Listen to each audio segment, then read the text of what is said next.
Bu, nglerek Mbak Tri Astuti Retnowati. Aja nganti ditinggalke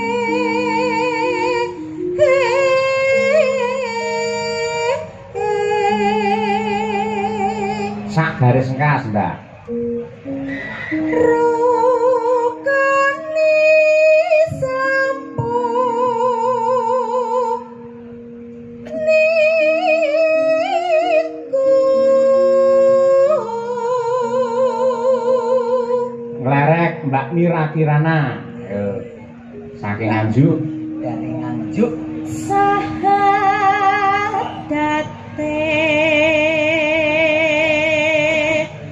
kang angka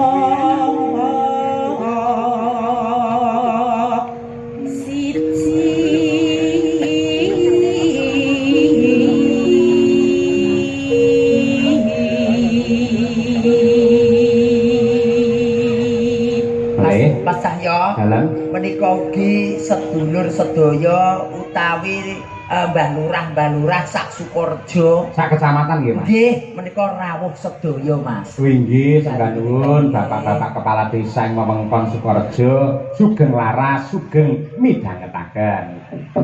Nah, sak garis kan, Mbak. kang angka loro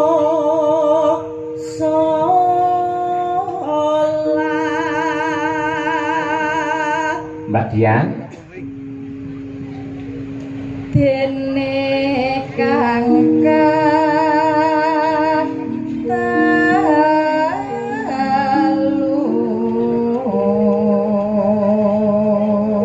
sak garis melih. Ramadan nindake poso Diri kita papat zakat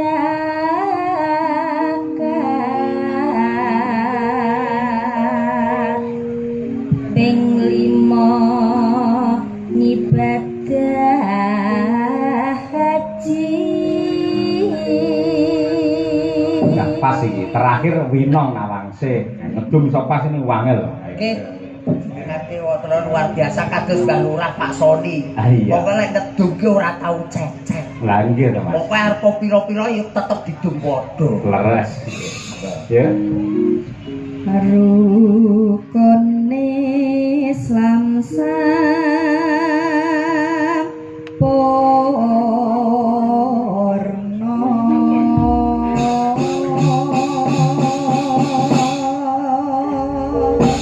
Nggih.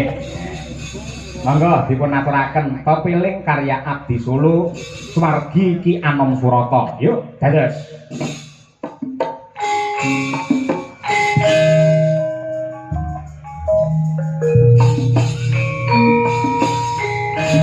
Mbak Mira dan juga Mbak Dian Munadiro. Monggo, sebentar berdua. Mbak Tri Hati yang ketiga.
kasih Mbak Tuti, Mbak Mira, Mbak Dian Munasiro. Kepeling Mas, nggih alhamdulillah. Menika ugi anu Mas Gareng kula aturaken dumateng Bapak Kyai, Ibu Nyai Pondok Pesantren sewilayah Ponorogo. Wabil khusus ing Pondok Wali Songo Ngabar. Mbah Kyai Ihsan, Mbah Kyai Wahid ing sampun momong putune Brahma Kesawa. Lan sedaya kemawon para pengasuhipun nggih ngoten nggih. Niki Mbak Elisa karo Mbak Birgita ya. Mbak Elisa, Mbak Gubuk Birgita. Asmara. Gubuk Asmara. Nggih, nyambut gawe niku lek teng Ponorogo Mas.